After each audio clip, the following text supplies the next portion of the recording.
Ndonse ligji nuk ndalon punësimin e personave që respektojnë ritet fetare të besimit islamik që ka të bëjë me veshjen, femrat të cilat kanë marrë një vendim të tillë ndihen të diskriminuara kur u drejtohen institucioneve të ndryshme për punë.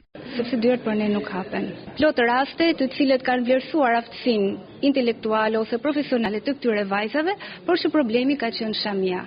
Pra nëse ti heq shamin, të pranojmë në këtë vend pune. Nëse ke shamin në kokë, nuk je përshtatshme për këtë vend.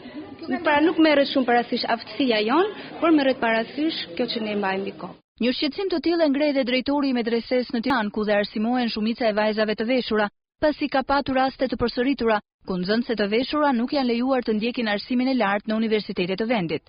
Në Kushtetutën e Shqipërisë, e Republikës Shqipërisë, nuk ndalohet veshja me shami flasim për femnën. Nuk është drejt të pengohen vajzat, qoftë këta të këtyre moshave që do të vazhdojnë studimet e larta, apo të atyre që mbarojnë, për të punësuar nesër, për të pranuar si gjithë qytetarët e tjerë, po në institucionet shtetërore kjo është e vështirë, sepse ne shohim që shumë vajza vinë këtu, dhe ne s'kemi mundësi të punësojnë gjitha.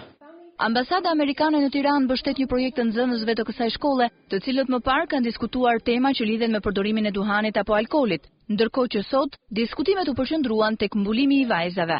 Në këtë aktivitet merrte pjesë zëvendës ambasadori amerikane Deborah Jones, e cila u njoh dhe me rezultatet e këtyre nxënësve në konkurse ndërkombëtare me tema të ndryshme shoqërore.